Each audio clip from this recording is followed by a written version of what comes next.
What is time? When did it start? Can it go faster, slower, or backwards? Can we manage it? Is there space with no time? When we consider time from different angles, science, religion, psychology, we find more similarities than differences.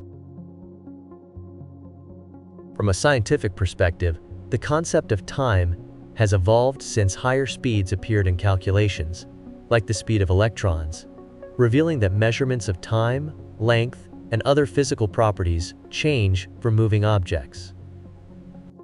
The Lorentz factor defines this coefficient, where v is the speed of the object and c is the speed of light. According to the formula, for speeds significantly lower than the speed of light, the Lorentz factor will differ insignificantly from 1, meaning the elapsed time for stationary and moving objects will not differ to a measurable extent. However, all this changes at higher speeds, such as those of electrons. Time dilation due to relative velocity can be observed even from Earth for satellites and space stations. For example, time goes slower on the International Space Station, lagging approximately 0.01 seconds for every 12 months on Earth, which GPS must adjust for accurate coordination. Einstein's special relativity theory shows that this effect concerns the nature of time itself as something objective and independent. Einstein's subsequent general relativity theory further altered the concept of time. Previously, time was understood as a continued sequence of events and used to measure the interval between two states of an object or system. There was a 3D space, and there was time. General relativity theory, however, introduced a new vision of time as part of our 4D space-time continuum, called the manifold, making them a unified whole. According to general relativity, gravitation can curve the manifold, thereby curving time. This predicts time dilation in a gravitational field so that objects at different points in the manifold, called events, will observe each other's time differently, slower or faster than their own, while their own time pace remains unchanged. Each object with mass creates a gravitational field around it. The closer to the object, the lower the gravitational potential, and it increases with distance. Time for objects with higher gravitational potential will be observed as going faster. For example, astronauts experience two types of time dilation. Relative velocity slows down their time while gravity speeds it up, but to a lesser degree, so overall, their elapsed time is less than that of a person on Earth. The most exciting observation of gravitational time dilation can be experienced near supermassive objects with extreme gravitation, such as black holes, especially when approaching the event horizon.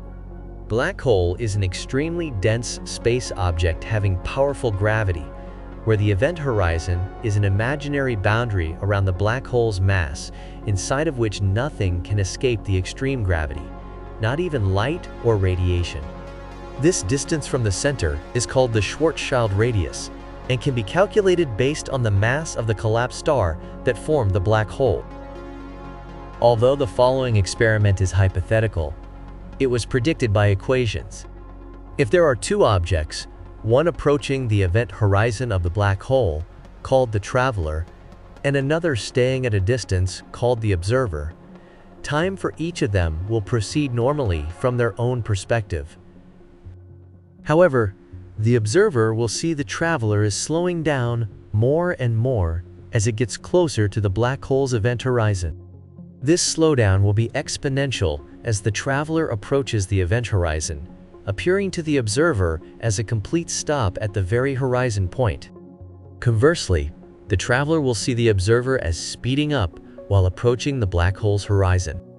Thus, even though time itself remains unchanged at different distances from a massive object, the observed passage of time at other distances will appear faster or slower, depending on whether the observing point is closer to or farther from the massive object. It is interesting that such time dilation is mentioned in the Vedas and the Bible, which we will touch on later. question that has no final answer yet is, if time is what separates events in space, then how is the Einstein-Podolsky-Rosen (EPR) paradox possible, showing entangled particles know each other's state and synchronize immediately if one state changes, regardless of the distance between them? If the speed of light is the maximum speed for a signal, then the connection between them should not be instant. However, it is. There must be something connecting those particles, something like absolute or no time. Einstein wrote in a famous letter to a bereaved friend, "For those of us who believe in physics, the distinction between past, present, and future is only a stubbornly persistent illusion." Let's explore the essence of entanglement. Paul Dirac, one of the greatest minds in science, whose findings can be compared to Einstein's, if not vice versa, postulated and predicted antimatter with his fundamental equation. But we live in a matter world, where antiparticles immediately annihilate.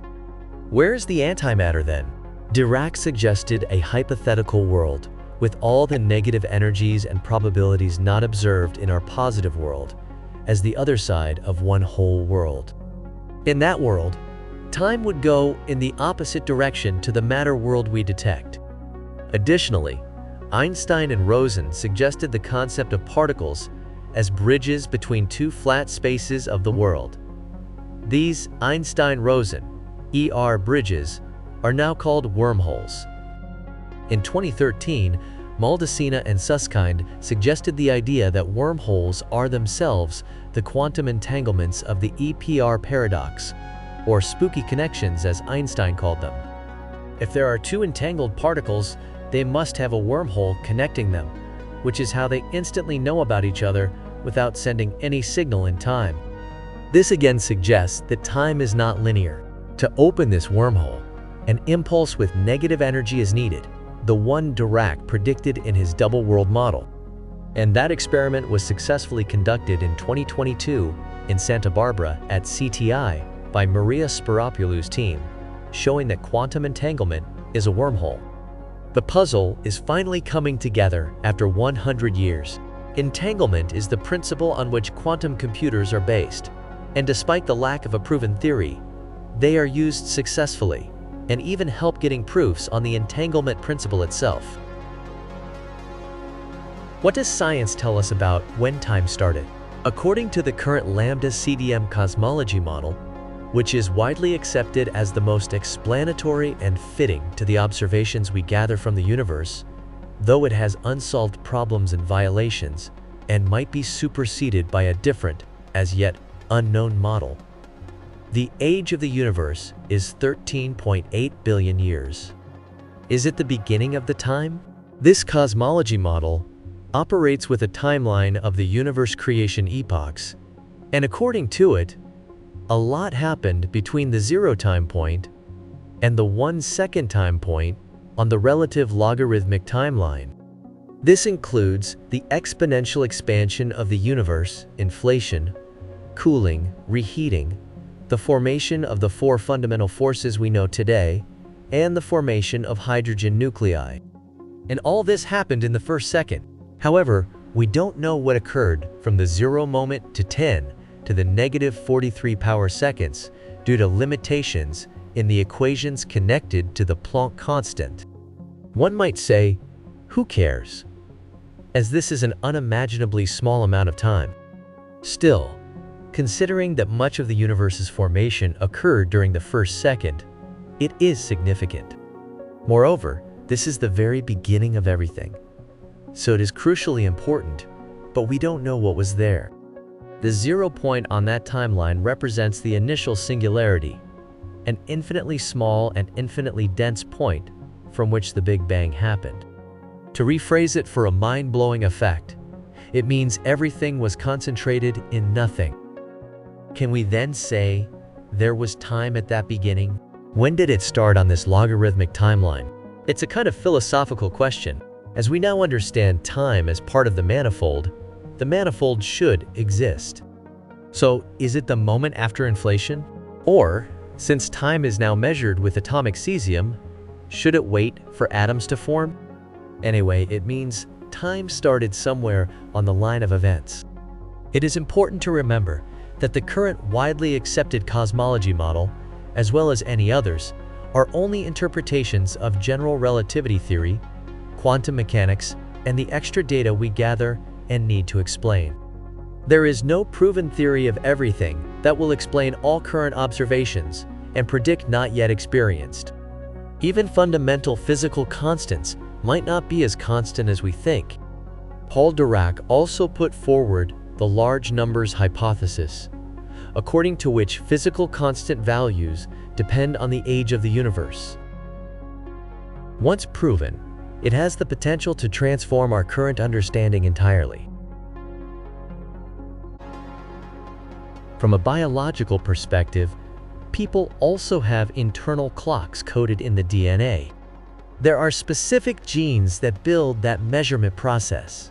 Gene PR helps produce a protein that accumulates at night and degrades during the day, helping the body to tell time. Gene time helps block that protein production during the day, preventing replenishment. This sophisticated and complex mechanism helps people build circadian cycles inside the body. Is the end-of-life time coded in DNA as well? Telomeres seem responsible for that. These are the ends of chromosomes, like shoelace tips, protecting chromosomes from damage. With cell division, telomeres shorten, and when they disappear, chromosomes become more vulnerable, marking the end of cell life. These cycles are predefined in cells. But is time completely coded in our bodies with a set pace and number of cycles? Some effects are unexplained by these codes. In stressful or life-threatening situations, often accompanied by increased adrenaline, people report experiencing slow-motion vision. They can think and make decisions at normal speed, while the surrounding space seems to slow down or even freeze. There is also the reverse effect of time speeding up. It is seen as a psychological effect of time distortion called tachypsychia. Can it be called a time dilation on a personal perception level? However, people can experience feelings of faster and slower time in regular life, not only during traumatic events. Time can seem to speed up or fly in moments of happiness, joy, or inspiration. In depression, anxiety, or impatient waiting, time seems to crawl. Does it mean that humans can manage time? Emotions seem to impact time. Positive emotions speed it up, and negative ones slow it down. Dr. David R. Hawkins explored emotions and concluded that they are energy levels vibrating at various frequencies. If we assume emotion is energy, then like gravitation, they could curve personal time-space, creating a unique universe inside ourselves.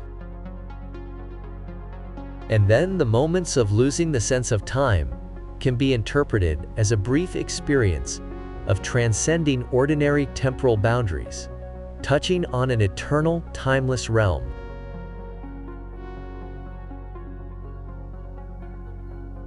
Ultimately, all sources seem to converge on similar ideas: the creation of time, time dilation, the distinction between infinity and eternity, and the concept of absolute time or no time. What is the probability that they all stem from a single source? My answer is the probability of God.